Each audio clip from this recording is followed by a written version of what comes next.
being friendly and being a friend, I think, are two different things. I think there are many whites who act friendly toward Negroes. A fox acts friendly toward the lamb.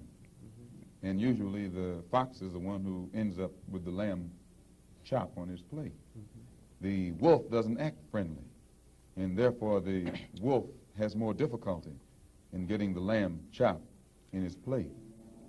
I'd like to point out, though, that... And I say that because it is usually if you study the structure of the Negro community, economically, politically, civically, psychologically, and otherwise, it's controlled by the white liberal, who usually poses as the friend of the Negro, who actually differs from the white conservative in the same way that the fox differs from the wolf.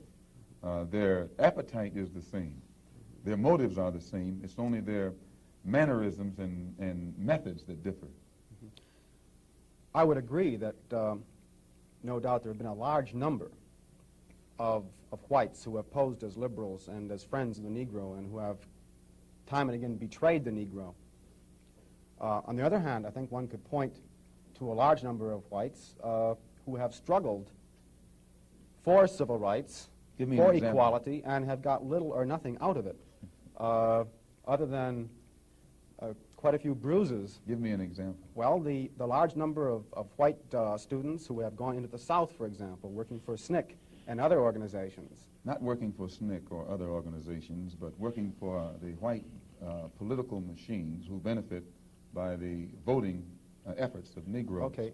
I'll be more specific. I would cite Herbert Hill, for example, as a kind of person who has championed Negro job rights, for example, in New York City and elsewhere. He has fought the political machine. First time I met Herbert Hill personally was when they were picketing to stop the working on the Harlem Hospital in Harlem.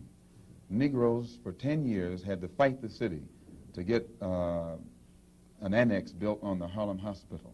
Because in Harlem, we need a hospital more so than anything else. Our people are sick. Plus, we do a lot of cutting and shooting of each other, though we profess to be nonviolent. And Herbert Hill brought his forces out and stopped the working on that site. This is the first time I ever saw him.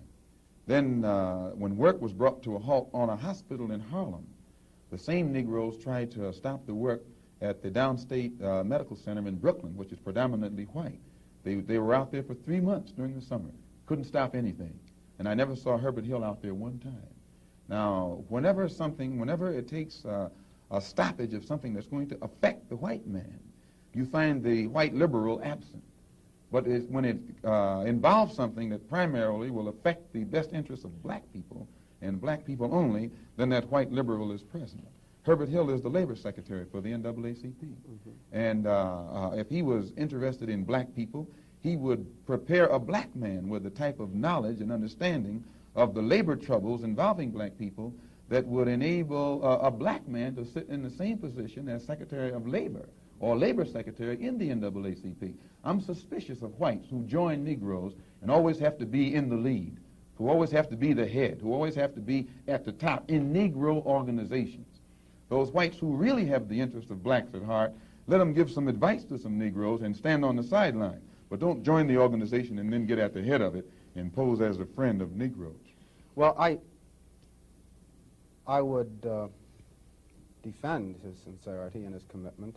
And more than that, I would say that just because a person is a Negro or a black American does not mean that he's going to struggle for Negro rights or for jobs for Negroes or anything else. I think that today you could point to a large number of Negro leaders who have consistently betrayed Negroes in a whole host of areas. They aren't really Negro leaders. These are puppets that have been put in front of the Negro community by white liberals.